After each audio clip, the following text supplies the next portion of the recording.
Hello world, and welcome back, Making It Nation.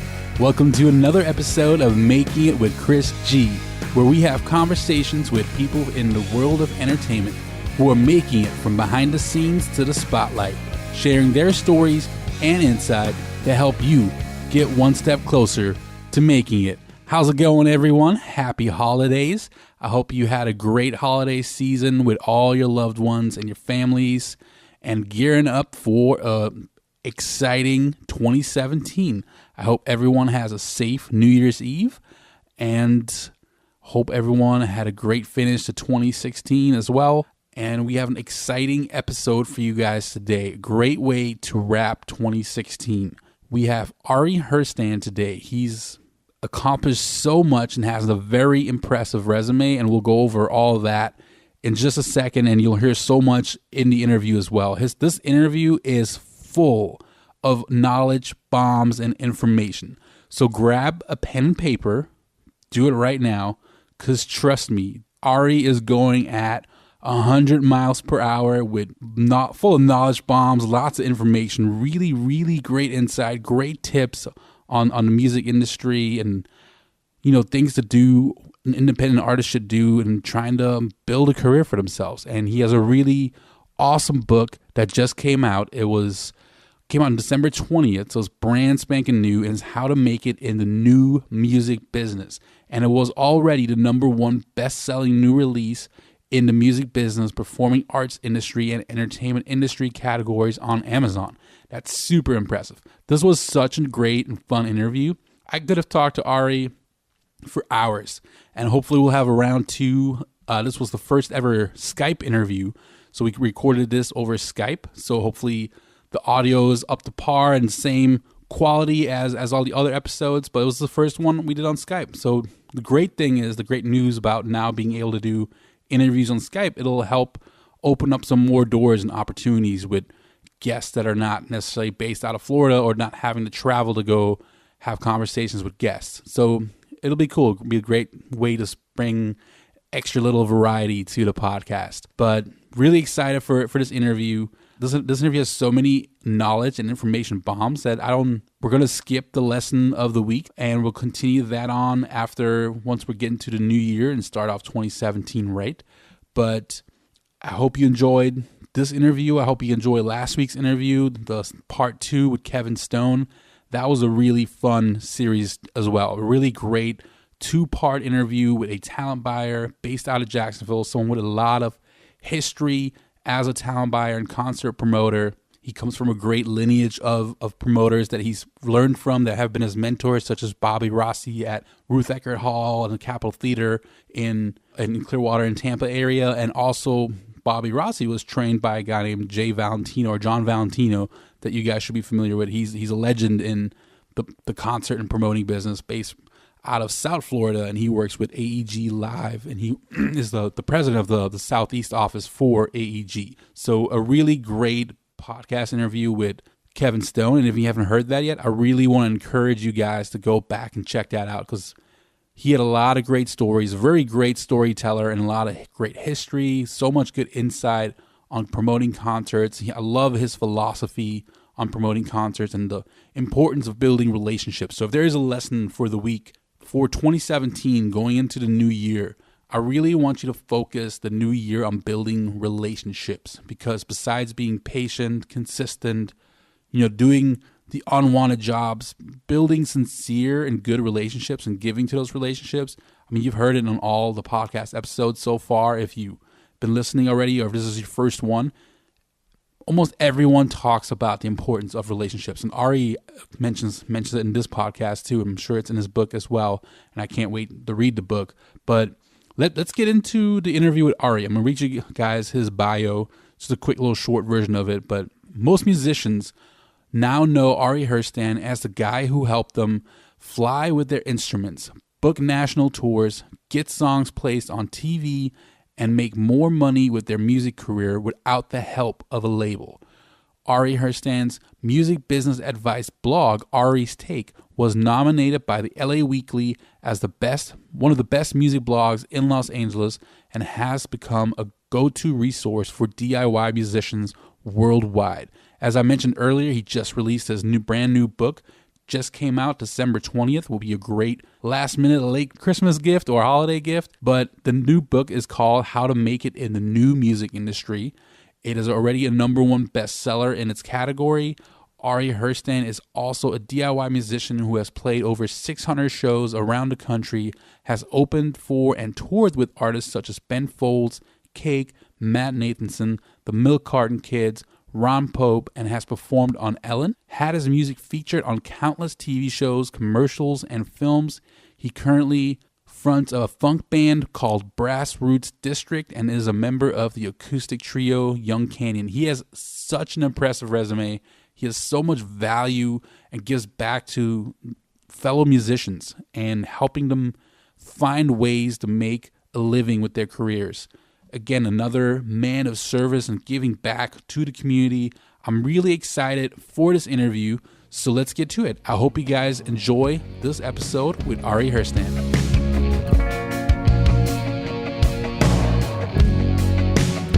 I first heard of you from the DIY Musician podcast from CD Baby, and then when I started digging into your story a little more, it's very impressive. So you're a singer, songwriter, blogger, actor, public speaker, beatboxer, multi-instrumentalist, entrepreneur, and now author. That is very impressive. From I where, like to say, oh, go ahead. No, from where do you get your drive, and how do you stay so motivated? Yeah, I mean, I like to. I always embrace the hyphen. I'm definitely my job title is multi-hyphenated right now, it's interesting because for a while.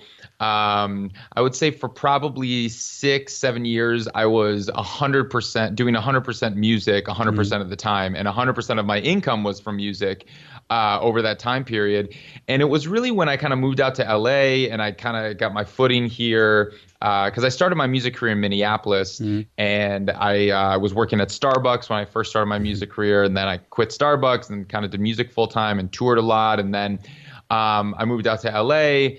And I mean, honestly, reason I moved to LA was mainly because I kind of wanted to challenge. I'd kind of done everything I could do in Minneapolis. I was selling out kind of one of the biggest venues there consistently, and I wanted a challenge, and I wanted. There weren't really many other singer-songwriters that were kind of doing a similar thing as me that I wanted to co-write with, and so LA has like a really prevalent singer-songwriter community here, and that's what attracted me to LA the most. I mean, the fact that the industry here is a perk, but that wasn't kind of the main reason why.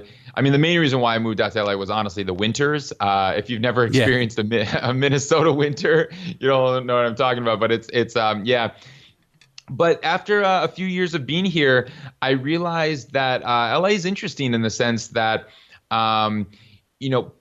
it's a town packed full of so many creative, just creatives, really, creative minds, and in every kind of in every field. So whether you're in film or television or music, writing, everything, and constantly surrounded by creative energies. And so, I had been doing music for so long. But I kind of, I really enjoyed being amongst so many different creative people, and I kind of fell into acting. That was something that I'd done kind of acted in high school a bit and always been attracted to it. And I just kind of fell into it. A friend of mine kind of suggested that I send out some headshots. So I did that. And so I've done some TV acting here and film acting. And that's been fun. I mean, I really enjoy it. And obviously, like the blogging stuff, I started Ari's Take just over 4 years ago, honestly, because I was getting so many questions from musicians. I toured colleges and high schools quite often, and then also, I mean, clubs, but musicians would see my shows and basically kind of email me and ask me all these questions about how I was doing what I was doing. And I kind of became the go-to guy to ask music business questions to. When I was in Minneapolis, people knew me as the guy who understood music business, and now in LA, I've turned to that. And then when I would tour, people just then after my shows would Facebook message me and just ask me, well, how did you set this show up? Or is this a good club deal? Or how did you get your songs placed on TV? Or how did you book this tour?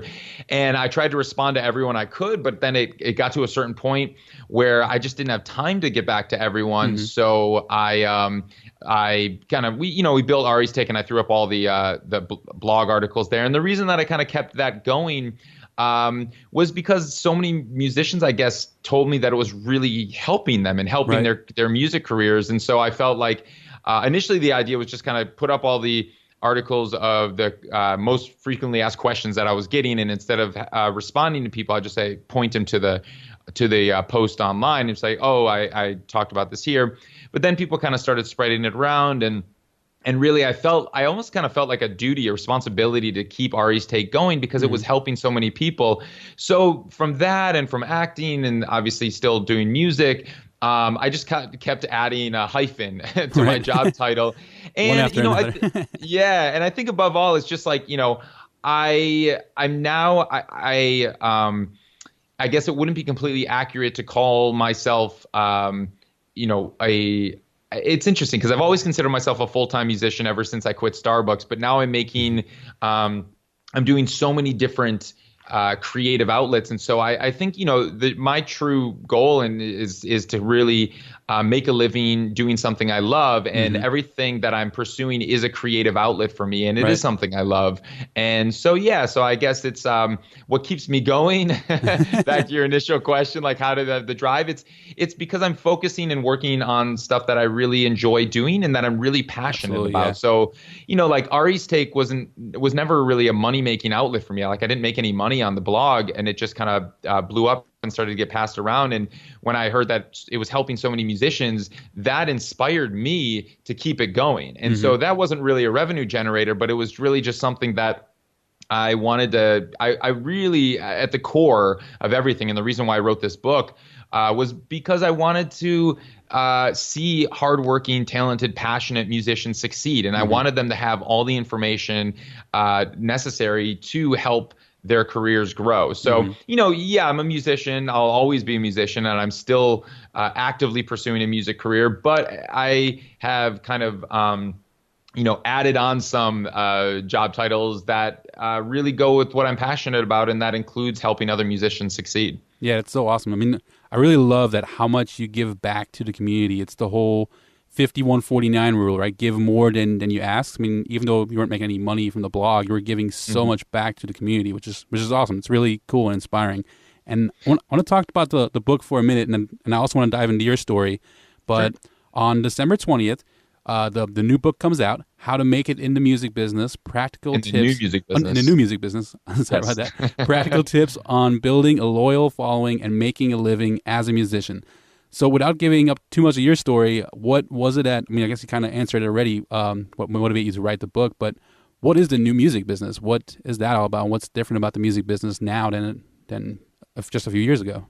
Right. I mean, so I, I guess in a nutshell, just within the last 5 to 10 years, the industry has gone through so many shifts and changes and upheavals. And, there are artists these days. That's my dog in the background. Hold on, Blue. Hello, Blue. Her name is Blue. Oh, 1 second. Blue, come here. He wants to be part of the show. Yeah, making his debut. So, over the last 5 to 10 years, there's really been artists that have been discovering new ways to make a living and be actually very successful, doing it differently than had ever been done before. So really, like 15 years ago, there was kind of one way to make it as a musician, and that was you had to get signed to a record label. And without getting signed, you didn't really have any hope of succeeding as a successful full-time musician. Whereas now, there are so many hundreds and thousands really of musicians who are actually succeeding in really creative ways that up until now, no one has really documented or been talking about on a mass level. So this book really, it talks about a lot of these artists who are succeeding in very creative ways that you never really expected, utilizing tools that really have only come out within the last 5 years or so. And then it also kind of gives a very concrete how-to cohesive guide on how you can utilize some of these tools for what makes sense for you. So I would say, like, to sum up what the new music business is and what makes it so different is that there isn't just one way to pursue a music career anymore. There's over 100 different ways that you could pursue a successful music career, and you just have to kind of pick the way that is right for you. And so I talk to musicians and they're like, oh, well, what should I do? I'm like, I have no idea what you should do because I don't know you and know what you're interested in and like who your fans are or what kind of music you do. And, whereas 15 years ago, if someone said, what should I do? It's like, oh, you get signed and you go on tour. That's what you do. There's so many different paths now. Right. And so, yeah, it's like the new music business really is I think we're kind of in the best time in the history of the music industry to be a musician, because musicians are taking back control over their own careers and their own destinies. And they don't have to sign their lives away to record labels. And they don't really need permission from the traditional gatekeepers to succeed as a musician. And I kind of learned this, on my own. Like, when I started my music career, I was expecting to get signed right away. And I was expecting to have a manager and kind of all the traditional things. I read Donald Passman's book and I'm like, oh, I know exactly what I need to do. I just need to get a record label. I need to get a manager. I need to get an attorney, a publicist, a publishing company, and I'm set. Right. The cookie cutter out. Right. And I'm like, well, why? So that was, I read his book. I loved it. And I'm like, oh, this is great. I know how to negotiate a 120-page recording contract. Right. All I need to do is just get the contract. But there was no resources out there telling me, how do you get that contract? Like, go from a local artist to getting a record deal. There was nothing out there. And so, this book kind of fills in the blanks. Everything from when you're kind of either just getting started, forming a band, to when you're kind of a local and regional star, or even just kind of touring locally and regionally, to touring nationally, to really building it on a very, very grand scale. And yeah, just laying out all the different ways that you can do it and just finding what makes sense for you. Right. Absolutely. I love it. And you said before you wrote the book, you had your blog, Ari's Take, and you're still running the blog as well. What were some of the common questions or things that musicians most needed help for and asked you for guidance? Yeah, I mean, it constantly changes as the music industry evolves. But early on, it was basic things like club deals. Like, what is a typical club deal? Like, people didn't know. It's like saying, and a promoter is coming to me and saying, I have to buy 50 tickets and I don't make any, I don't make any money on this, but is this how it goes? And then I have to say, no, this is not how it goes. Like, those are shady promoters. Don't work with them. Like, here is how typical club deals work. And I know this because I booked over 500 clubs on my own around the country. And so I've worked with clubs everywhere from 200 to 1,000 capacity clubs, and I've worked with promoters, and I basically filled the shoes of a booking agent booking my own tours. And I'm like, okay, these are typical club breakdowns. These are typical offers, and this is the range. And so that was a lot of questions. Big questions were had to do with how to get songs on film and television and commercials. Another question I get asked a lot is about royalties and how to really collect all of the money out there that's for you, that you've earned, but you just don't know how to go and get it, or what that money is and where to find it. So a lot of these things is just like, if I didn't know the answers to these questions, I went out and figured them out. One of my most popular Ari's Take articles is the comparison guide between the various digital distribution companies and how to get your music distributed to Spotify, Apple Music, iTunes, everywhere. should use CD Baby or TuneCore or Right. DistroKid, Mondo Tunes or Reverb Nation or Louder. So I compared all of them. I compared about 10 of the biggest companies out there. And, I dug deep into them because I'm a musician myself and I wanted to know the answers, to be honest. Yeah. So like I learned all the answers. I sat down and interviewed people at the companies and really kind of dove in deep and found all the answers that I wanted to know and then just put them all up there. So it's basically like a lot of the things come from just questions that I have. I go out and learn the answer, and then I pass the answers along to everybody. And that's kind of where that is. And then when I get questions from people, if I don't know the answers, I'll go find them and then similarly pass them along. That's really cool. I'll have to find that article about all the distribution companies because I'd love to add that into the show notes for this podcast because a lot of people ask me about that all the time. I'll send you the link to it, but basically, I mean, if you just search CD Baby or TuneCore, mine's like the first hit on Google, so you can also do that, and you'll see the comparison there. But yeah, awesome, cool. Look forward to checking that out. So, as you said, a lot of the things in the book you got from your own experience, but you've also conducted a lot of interviews with people. What kind of people in the industry did you conduct interviews with, and how long was the whole process? Tell me about the journey of putting the book together. Yeah. So what's been nice is that when Ari's Take kind of started to gain more traction and I started to get more people, I guess it gave me access to more people because Ari's Take became more popular. And then Digital Music News asked me to write for them. So I've been contributing to Digital Music News, a couple articles a week for the last couple of years. And because of that, that's even a bigger platform. So that gave me more access. So I was able to kind of go to anyone, whether it was a big time manager or an artist or Spotify or YouTube, anyone and really just say, hey, I'm writing this article. I'd love a comment or I'd love to sit down and talk to you about it.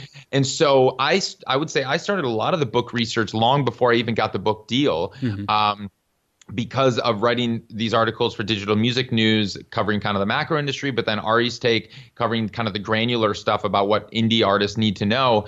I've interviewed literally hundreds of startup founders, CEOs, musicians, agents, managers, publicists, and everyone. Honestly, that's so impressive. there's and it's like so yes, when I was in the actual book writing process, and I was on a deadline.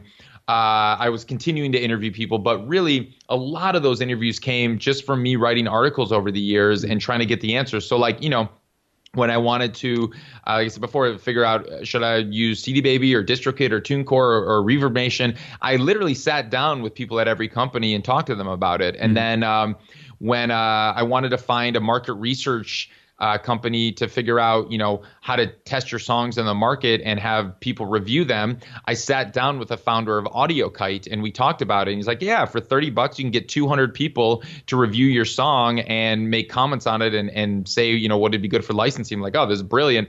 And I sat down with them and so basically anytime I wanted to learn about a certain aspect of the industry, I just went directly to the source and I asked them. And for the book, I interviewed some fairly big managers, like Lynn Grossman, who's Ingrid Michaelson's manager, and she also runs Secret Road publishing and licensing company. And I've been following her career for years. I've really admired Ingrid Michaelson and Lynn Grossman for managing an independent music career and being so successful with it. But I also interviewed Bruce Flohr, who's one of the heads of Red Light Management. And he was the guy, he actually worked at RCA Records and signed the Dave Matthews Band back in the day. But now he manages artists. I mean, Red Light Management has hundreds of artists, but he manages specifically Alan Stone and Switchfoot and a few others. I don't remember exactly right now, but basically, so I interviewed a bunch of managers out here. I met a ton. So really, it's like a lot of this stuff comes from my own experiences, but a lot of it also comes from just the people that I've talked to and to kind of get their perspective and their story and their advice too. That's very cool. In your interview with Kathy Heller, I checked that out too. You preview the book a little bit, And Sure. in the book, you guys talked about, or you talk about in the book about an article. Oh, I don't know if this came from an article, but there's an article I talk about a lot in class from Kevin Kelly about building 1,000 true fans. Uh-huh. And in your interview with Kathy, you talked about there's a section in the book, which I can't wait to read, about how to build one true fan at a time. So without giving up all the secrets from the book, what are some steps on how you build a new fan?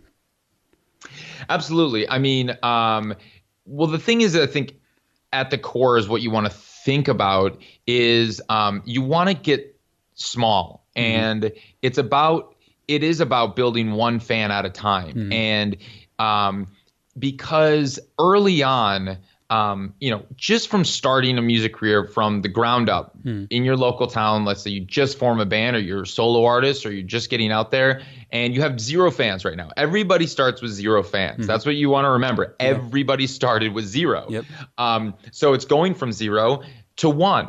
And then to 5 and to 10, but you don't want to look at them as numbers. You look at them as people, and you'll get to know these people. So initially, people who are going to be coming to your shows are friends and family, and that's fine. That's how everybody starts. Everyone starts with just friends and family coming to their shows. But the thing is you'll start to notice when the friends and family after your shows, their congratulations turn from just kind of the standard, nice job, that was great, that was a lot of fun, good job or whatever, to you'll see it in their eyes, be like, whoa, you're onto something. Like that was really, really good, like surprisingly, because they know you as a friend. And then they're going to bring their friends, and then their friends turn into their friends bringing their friends. But you meet them after the shows and you talk to them like people, right? And you interact with them online like people. I think kind of one of the first lessons that I learned in the MySpace era, when I was talking to my friend Ron Pope. And Ron Pope, if you don't know, he was one of the most successful MySpace artists of all time. On the unsigned charts, he was always in the top 2. It was between him and Owl City.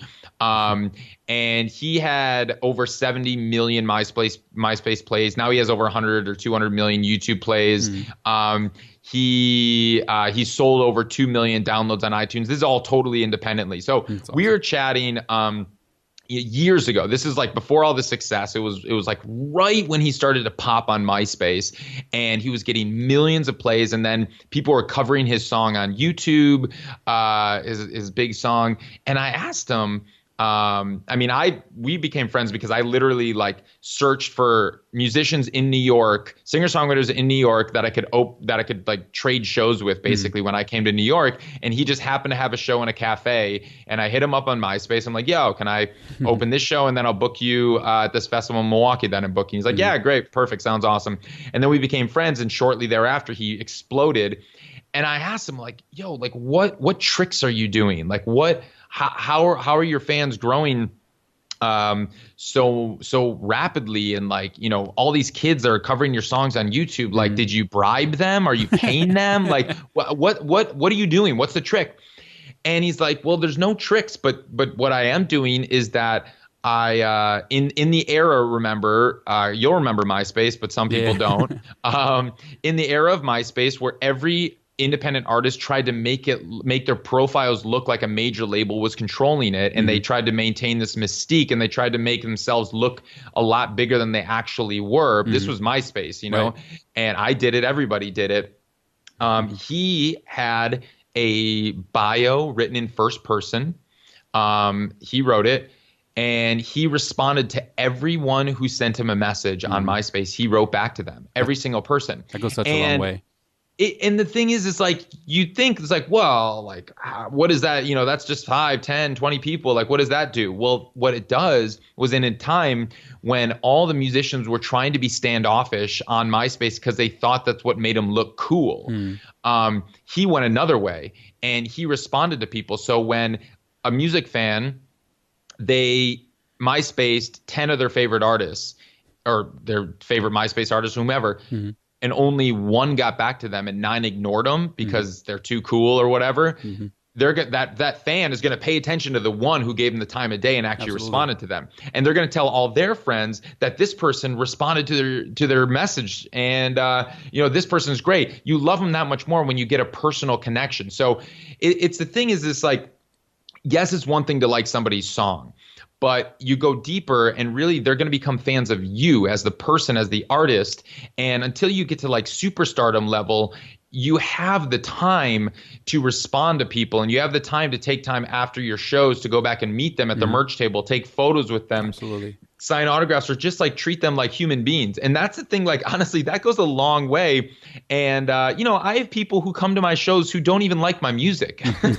Like, they'll pay the cover and they'll come to my shows because they like me as a person, and Right. we meet and like we hang out, and or even we're not even friends, but like they came with their friends who are fans of my music, and we chatted afterwards and like, oh, he's a cool guy. And so then they come to the show, and it's like, yeah, they go with their friends to my shows, even though they don't like my music, because, they enjoy me as a person.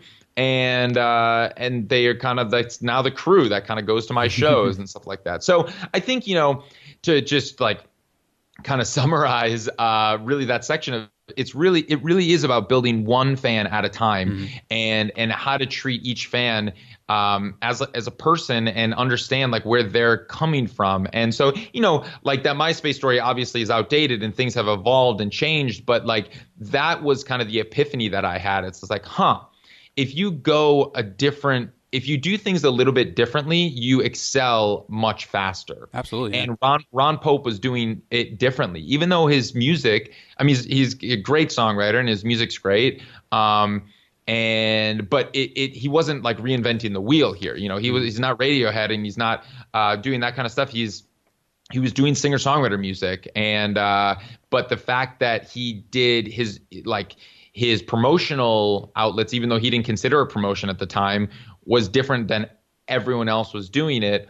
That's what made him excel much faster. And that personal touch goes such a long way. And even though the MySpace thing is outdated, now one important thing that you talk about too that is completely relatable to today, like what happens when Facebook and Twitter goes away? And you always talk about building an email list and the importance of building an email list. And I love that you talk about that. Please tell everyone why it's important to build that email list and the best way to collect emails and manage that. Well, that's the thing. I mean, to bring Ron back into this, I hope he doesn't mind that I'm talking about him. But basically, like, we did a tour together, and this was like a year after or 2 years after MySpace totally crashed and burned and died. And he was a superstar on MySpace, but he hadn't transferred those fans over to YouTube or to Facebook or to an email list. And so when we went on tour, our tour projections were drastically, I would say, we underperformed our tour projections tremendously, because we knew he had all these fans, but all of his fans, the only way he knew how to get in touch with them was through MySpace. And then MySpace died, and we didn't have a way to get in touch with all these fans. Like, okay, let's say he had, 5,000 fans in Dallas. Well, that sounds like amazing number, but how do you let those 5,000 fans know that you're coming to Dallas when there's what, a million people or something in Dallas and around the area? It's like, yeah, 5,000 sounds like a lot, but if you have no way to get to those people, we're not going to be and this was running billboards or Facebook ads are extremely expensive if you really want to get a target effectively. And so the thing is, like, the one constant that I've found over the years that hasn't gone anywhere and doesn't seem to be going anywhere anytime soon is the email and the email list. And so, and they've done studies where email conversion rates are so much higher than Facebook or Twitter or Instagram in terms of, well, the open rate is higher. So a standard email open rate sits for music, it sits at around 23%. So for MailChimp did this study, and for music email accounts, email blasts, if you're getting around a 23% open rate or above, you're doing well. And so if you think about, that's the 23% open rate, that's an engagement rate. But now if you think about, like, you have a Facebook page with 10,000 likes and you make a post and you only get 10 likes on that post, that's 1%. Right. That's 0.1%. Sorry. That's insanely low. That's like beyond, it doesn't even come close to the engagement rate of an email. And then when you open, and they've also done studies of the email open rate, and then like the click-through rate within the emails, like conversions of like if you're trying to sell something. So if you have, you're trying to sell a ticket, the conversion rate of selling a ticket to your fans via email or a t-shirt or an album or anything, just selling them whatever, the conversion rate on email is so much higher than the conversion rate on Facebook, Instagram, and Twitter combined. Mm-hmm. So the thing is like email may seem archaic. It's the oldest digital form of communication really that we have, that has kind of stood the test of time, but it's still the most effective. Mm-hmm, so absolutely. The thing is that I tell everyone that they should be doing is build that email list. No, even if you're from your very first show, and that's something like I've made a lot of mistakes in my career and I've learned from them, and I've done, I've had a lot of little failures and little victories, but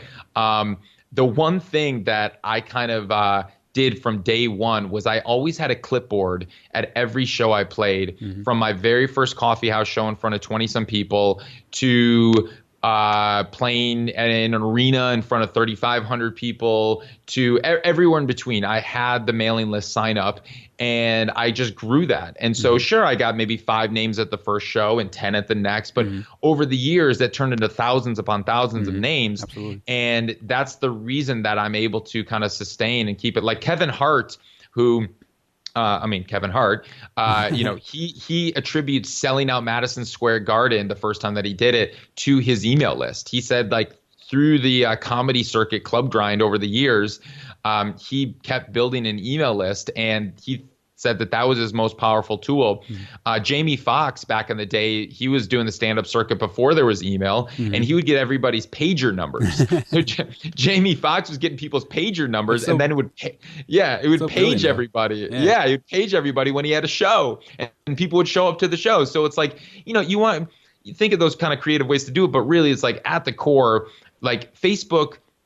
Remember when Facebook drastically reduced their reach with the page reach, mm-hmm. and then everyone freaked out because like, well, you convinced us that we should build up our fans on Facebook, and then you changed the way that we're able to target our fans. Well, they can do that because when you're building up your fan base on a social platform, you're renting your fans to them. Yeah.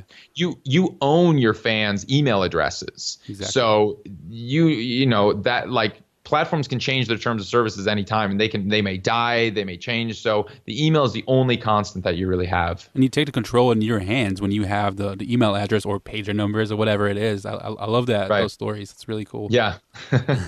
Well, I could talk about your book forever, but I want to be respectful of your time. I want to dive a little bit into your story as well, because you're a really talented musician and singer-songwriter, and I want to talk about that as well. So these days, you talked about wanting to find the perfect manager one day, and you have so much going on. Do you have anyone on your team these days? Is it still DIY and all you? What does your team currently look like? Yeah, it's interesting because for a few years in my music career, I'd say probably from like 2008 to 2010 or so, my goal was to find a manager. Mm-hmm. And I couldn't understand why managers, like I couldn't get one, because I was at the time I was bringing 800 people to my Minneapolis shows. I was kind of selling out venues in a 5-state region. I was touring the country. I was, and I'm like, well, why can't I get a manager? Yeah. And Jay Nash, a talented singer-songwriter, sat me down one day, and I asked him, I'm like, Jay, I really want a manager. How did you find your manager? He's like, Ari, let me tell you something. You don't find a manager finds you. And there's definitely some truth to that. And I don't think it's as black and white as Jay put it. But the thing is like, I took a lot from that, because the thing is that if I go knocking on managers' doors and say, hey, represent me, I'm amazing, they're going to be like, oh, who's this guy? And of course he's contacting me because I'm amazing. And of course everybody wants to work with me because I'm an awesome manager. I don't want that guy. And, like, I don't have the time for this nobody who's hitting me up or whatever. Whereas if, that same manager is sitting in the dentist's office and getting his teeth done and clean, and a song pops on and he's like, who is this? And he discovers it, and like he's getting drilled and he's like, oh my gosh, I got to go find this artist, amazing, right now. And he's like bolts out of the dentist's office and he runs to find that they're playing a show that night at room 5, and he zips on over to room 5 and he sees them in front of 10 people. He's like, oh, these guys are great. And he discovers them, even if it's the same act that just emailed him the week prior. He's going to, or she is going to put that much passion and energy, that much more passion and energy into this artist that they discovered, right, versus being hit up and as they're kind of doing a favor. But that being said, like, there are exceptions and there are ways. I even have a section in the book that says, like, ways to find a manager, but it's really like getting on managers' radars in a non-aggressive sense. Absolutely. So I kind of let it be for years that it's like, you know what? I'm accomplishing everything I want to be accomplishing without a manager, without a booking agent, without a record label. And so I've kind of built my career to a point where I'm very comfortable kind of doing it as much on my own but just by kind of bringing on team members for various jobs here and there. Like, I have 2 interns right now that work for me. I have a college booking agent. I have friends who kind of help me out. And so I don't have any necessarily like formal arrangements. I mean, one of my best buds out here is actually a manager at Red Light Management. And we are basically like, we don't have a formal agreement, but we're working on everything in my music career together, and brainstorming, and he's kind of, able to like help out when I need it. But that kind of grew organically. We were friends first. Like, he kind of hit me up, and we were friends for a while. And so that's the thing. It's like, initially a lot of artists start with best friend managers, and their best friends become their managers, even if they know nothing about the music industry. And then they turn into, their real full-time managers, and they can grow them that way. So that's the thing. Like, where I'm at now is I've surrounded myself with a lot of, really awesome creative people, and we all kind of help each other out. I don't have like a formal agreement or arrangement with the manager right now. And maybe I will, maybe I won't. Like, Bruno Mars and a lot of other big stars actually fired their managers and now just have teams of people, like staff. People. Yeah, they just hire a staff. And that's, that may be part of the way of the future. But the thing is that, I mean, I'm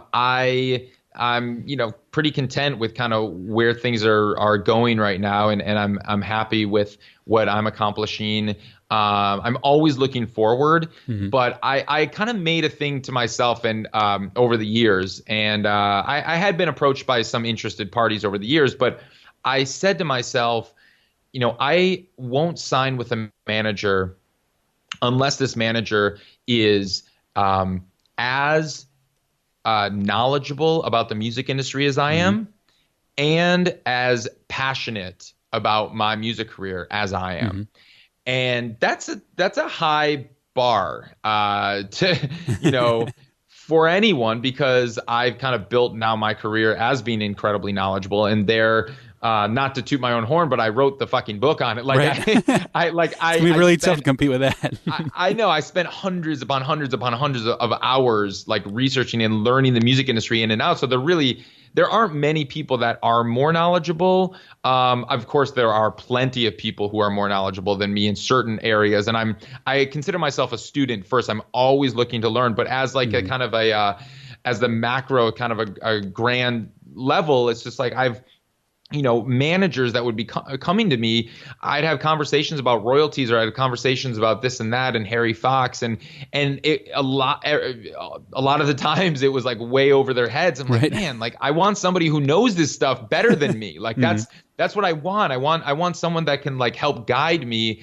And I realized it's like, well, why do I need that? So I've discovered that like I don't want the kind of manager that I'm kind of handing over my career to. I mean, you should never do that to anyone. Like I should advise everybody, like if you are going to start working with a manager, like remember it's your career. They work for you. Absolutely. So you should stay involved in every career decision and every step of that process. So yeah, I mean, it's kind of something where I realized that, I don't really want that kind of traditional relationship where it's a lean back and let the manager kind of move the chess pieces. You're just kind of the king of the chess game, but at the same time, the manager is the player. And I don't want that. Like, I'm the player, right? I can have multiple team members helping me win that game of chess. But I don't want to be just a player in my own game. Well, with that, trying to find a manager that knows more than you and is just passionate about your music than you, have you ever thought about managing down the road? Because you know a lot about the business, and I'm sure you could offer a lot of value in that world. Yeah, absolutely. And honestly, like when I was in Minneapolis, my girlfriend and I actually did manage a band that we were really passionate about. And we kind of helped take them from just a local band to one of the premier touring jam acts of the region. And then it kind of grew into the country. And then we moved away, unfortunately, so we couldn't keep managing the things, just kind of that's right when we moved to LA, and we focused on other things, but like I enjoy it. Like if I could clone myself, I absolutely would probably be a manager also, because I really enjoy helping talented musicians succeed, and I want to do everything, and I still do everything in my power to help my friends' bands succeed. Like anything I can possibly do for any of my friends' bands or any artist that like I really dig, I will do whatever I can, because I don't look at the music industry as a competition. I don't look at anything as a competition between another artist. I mean, there are enough fans for everybody. There's enough money in the industry for everyone to have a very comfortable living doing what they love. And so I've never felt competition with another artist. And I find, the tide, a rising tide lifts all ships. And so I always am trying to help out other artists that I really love and who are really good people is really what it comes down to it too. Absolutely, yeah. So when you first started, you went to University of Minnesota to study classical music, where you were a trumpet major, right? So tell me about your journey at University of Minnesota and how you first got started in writing music and performing it live. Yeah, so I went there, as a music education and classical trumpet major to be a high school band director one day. I thought that's what I wanted to do. But that first year at the U, when I was in the practice rooms, I was supposed to be practicing my trumpet etudes and scales and stuff. There was a piano in the rooms, and I ended up just writing a lot of songs in the practice rooms on the piano. And then I had my guitar, and I would kind of lock myself in kind of the lounges or my room and just write a lot with my guitar. And the first year of college is a very kind of emotional time for everybody, and it's a lot of changes happening, and so a lot of songs kind of flowed from that early stage. And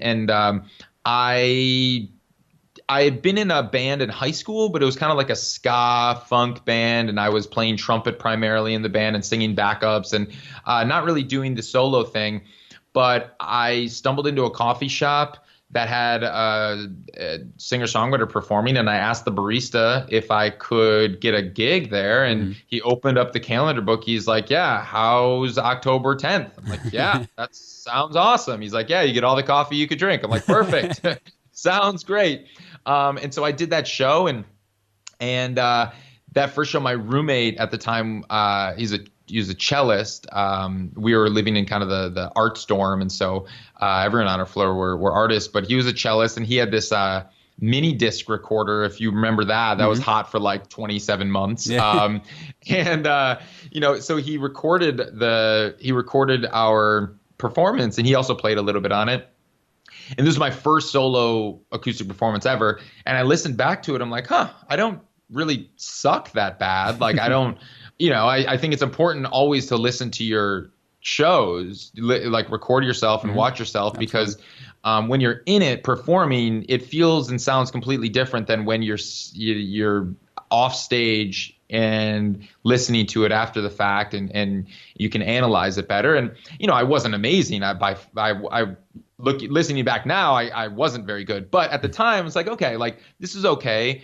And people seem to enjoy it. And above all, like I really, really loved it. Like I connected, that from that show, I felt a tug and I felt a pull that I hadn't felt with anything else. And I realized early on that that's what I needed to be doing. I needed to be writing and performing my original music. And so I started booking more shows around campus. And that first year, after my first year, I transferred to a music industry school in St. Paul, where I studied music business and songwriting. But at the same time, all the while, I was still performing. I was I still lived on the University of Minnesota campus, or just off campus, because all my friends were still students there. And I would just kind of take a bus ride 45 minutes every day to get to my new school, the new music industry school. And so that was kind of my initial base that I targeted. And so I kept playing shows around the University of Minnesota campus, and coffee shops turned into bars, turned into clubs. And like, I realized that that I needed to promote the shows for people to show up. Because when I realized that a show that I didn't promote or didn't like tell anyone about or put posters up or anything, like no one came. Yeah. And so I realized early on, I was like, all right, well, if I want people to come to these shows, like I got to promote. So everything was trial and error, but I kind of grew that into really putting up posters. I got a street team together where I was passing out flyers, and it grew from, playing to a few people in coffee shops on campus to playing to 800 people in a club. But it built from the University of Minnesota campus, and then it grew into the city of Minneapolis. And yeah, I mean, I was only at that music industry school for three consecutive semesters. I just wanted to like get in, learn the information, and get out. It was just an associate's program, because I just like went there to learn. And it was interesting because like when I was at the U, I was skipping half my classes. I was showing up late. Like I just didn't care about the stuff that they were teaching me. I didn't care necessarily to learn about the Baroque time period and whatnot. Like, I care now more than I did then, but like they were trying to push this on me, and I'm just like, I'm not into it. Like and the teachers weren't very good, and I just like wasn't into it. I wasn't, I was into some courses, like I was really into music theory, and I loved that. And so I tried really hard with that, but the other ones and the random classes, like the core classes I needed to take, I wasn't into. But then when I transferred to the music industry school, I never skipped a class. I showed up early to every class. I went to office hours of all of my teachers because it was something I actually cared about. That's awesome. And, that's why I love the music industry schools that actually exist out there, like Full Sail and ones that you can actually go in a learning environment of something that you really like and love to do. And so I hope the students are listening to this. Totally. And it's like, the thing is that, I've seen what else is out there, and if you want to go to another university where you're going to have to, learn or have to take these courses of stuff that aren't applicable or you don't care about or anything like that, like, it wasn't for me. And so I got out of that school real quick. And after the music industry school, I recorded my record and then just kind of grew from there. That's awesome. I have so many questions I've written down. We're probably have to go do a part 2 one of these days in person when you're in Orlando. But No one worries. quick thing I'm going to ask you is, you booked so many shows on your own. I mean, you said over 500 clubs, and on your website I saw you booked over 600 shows. What are some steps an artist starting out should take when they're booking their own shows, and how do they make sure they're not skipping steps, so like not trying to play the club when they should probably start out in the coffee shop and so on? Absolutely. And that's what I tell everyone. The thing you want to do is always play a club slightly smaller than your draw. Mm-hmm. So if you can draw 100 people, play a 75 cap club. Mm-hmm. If you can draw 400 people, play a 300 cap club or 350 cap club or something like that, because it's much cooler to sell out a smaller venue than it is to play a half empty big venue. Mm-hmm. And then word spreads about that, because even if just 25 people get turned away from your show because it's sold out and you're only playing like a 100 cap venue, those 25 people will sure as hell buy advance tickets to your next show so they don't get turned away. And they're going to tell all their friends that, man, I showed up and it was sold out. And it's like, what? Like this guy's selling out, selling out shows. And like, that's the thing. So, you could sell out, always try to sell out the venue. And that's what I tried to do with every venue that I played was really pack it and sell it out if I could.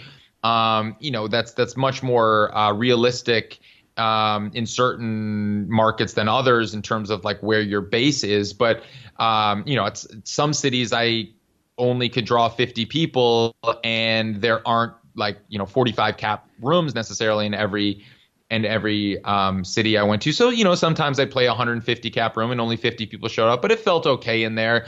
But that's like the mindset you want to be in. And when you're starting local, I always recommend people start local. Like, don't try to take your show on the road before you know that it works locally. And people give me pushback on this all the time. They're like, well, the Beatles didn't, break locally. They had to go to Hamburg and break in Hamburg. I'm like, yeah, 60 okay. years ago. Yeah, it was 60 years ago, and it's a different time period. And like the same time, like they were honing their craft and they were cutting their teeth. And the thing is like, yeah, you want to be able to put on an undeniable show, and you can't do that. Like the thing is that in your local community is going to be so much more forgiving than people out on the road.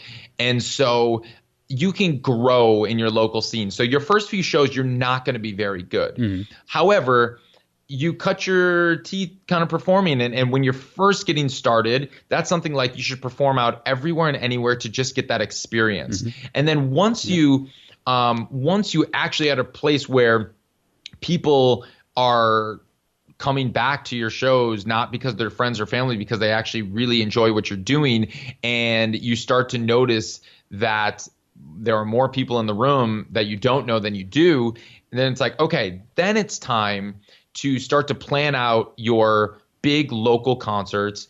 And I say anywhere from 6 to 12 weeks apart, depending on your city, depending on the market, depending on kind of the scene. But if you can, then you can start to book a big local show every 6 to 12 weeks or so, that you promote and you put everything into. So let's say you normally have been playing bars or clubs, tiny clubs or bars, and you've been, maybe 30, 40, 50, 60, 70 people have been coming out to these shows on and off. Sometimes it's only 25, sometimes it's 80, because you're playing every week, right, or something like that. Or you're playing multiple times a week, and everyone kind of knows who you are, but they're like, I'll catch the next one, and he plays all the damn time, so I'll just whatever, catch the next one. And then you stop playing all those shows locally, and you book one big show in 6 weeks from right now. So you stopped all the other shows, you book one big show at a 300 cap venue. Because if you think about it, over the last couple of years that you've been playing 2 times a week, 3 times a week, you've had hundreds upon hundreds of people who have come seen you, if not thousands at that point. And if you've been doing it right, you've been building up your email list and you've been building up your social accounts and whatever.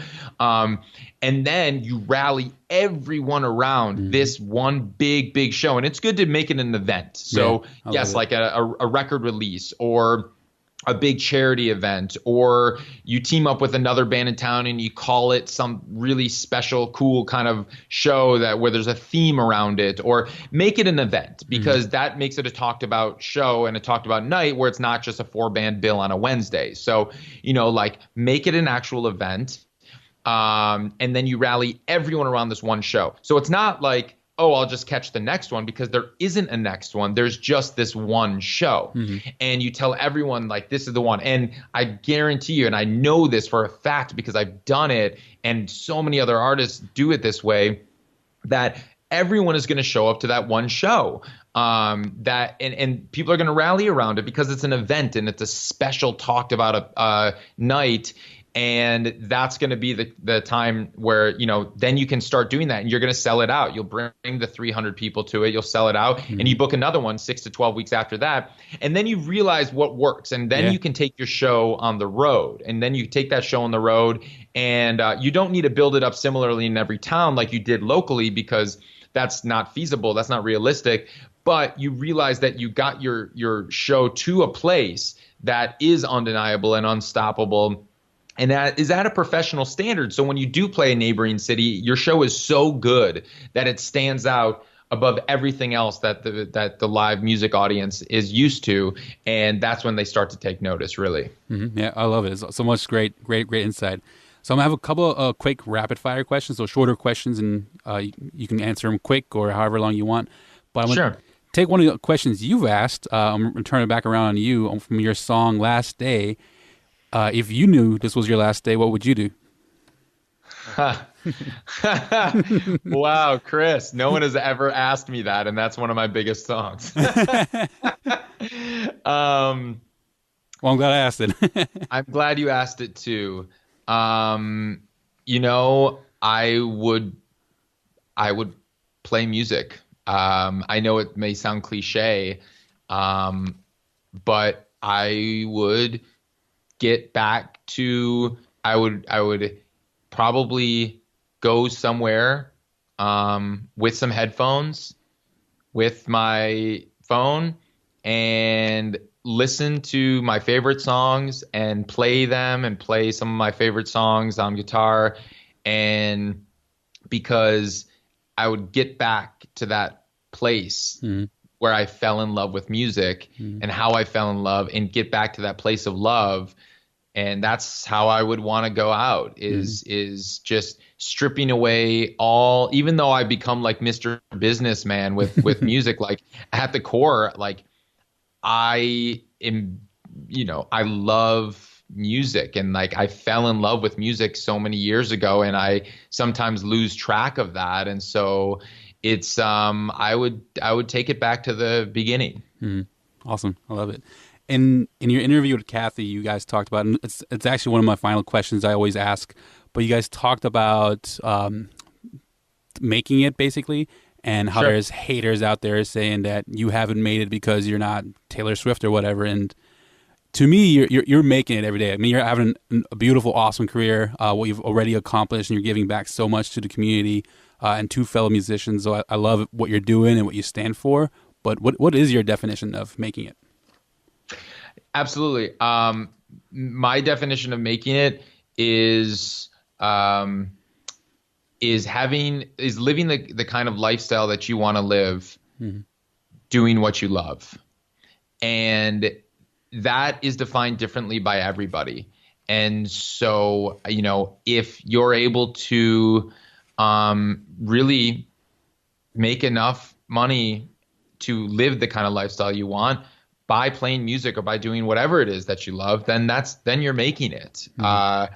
And there's people, I did ask a lot of the people who I interviewed for the book what their definitions of, and I got some interesting answers back. Like Bruce Floor of Red Light Management, he said making it is survival. In music, making it is survival. And it's funny because like we may look at artists and point to artists and say they've made it. But if you ask those artists, they may not say that. They say, no, like I'm only playing to 1,000 people a night and I want to be filling arenas and I want to be winning Grammys or something like that. And they're looking at other artists and saying, no, they've made it, And so you can always look at others, but that's not helpful and that's not productive for your own well-being and your own happiness, really. And it's like it at the end of the day, and really what it comes down to is like happiness has to be factored into every career decision you ever make. And if they've done studies about this, that, after a certain point, after a certain income level, when your income continues to go up, your happiness level goes down exponentially. And the thing is like up until a certain point, yes, your happiness is going up along with your income up to a certain point. But that's not what drives happiness is more money. Similarly, like, more fans don't necessarily bring happiness. What's the difference between 1,000 and 5,000 fans? Not much when you're really out on the stage and seeing that. Or what's the difference? It's just it's an ego thing. Right. So if you remove that ego and you're saying, okay, let's get back to the core of why I'm doing this. I'm doing this because I love it, because I want to put out some truth into the world, because I want to bring joy to others, because I want to bring some understanding to others or make some sense out of nonsense, and because I really passionately love this and it makes me happy. So if you continue to just remember that and you have that as your guiding light, then you'll stay on course. Great. That's a great definition of making. I love it. What's the best way for people to reach out to you, get in touch with you, and any final call to action that you have to anyone that's listening?